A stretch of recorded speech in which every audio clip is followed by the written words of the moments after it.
Bibigay ko doon sa mga kapitbahay namin guys.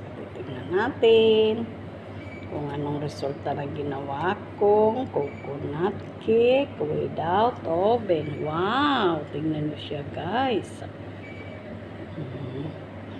Kaya nito gawin. Bibigay tayo doon sa kapitbahay.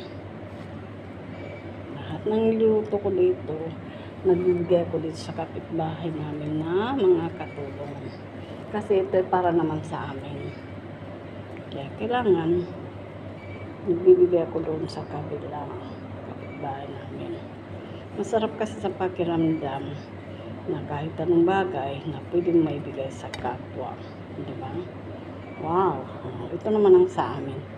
Tagtatlo sa amin ang kasama ko. Yun naman ibibigay ko doon sa kabila. Tag-isa naman sila kasi 4 na katulong doon. Ito naman yung sa amin. Kasi ito, minsan ginagawa ko ito dinner.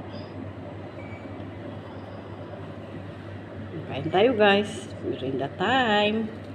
Coconut cake without oven. Ito siya guys. Tikman natin. Bismillah. Sarap. Sige, gawin mo na ako ng kape ha.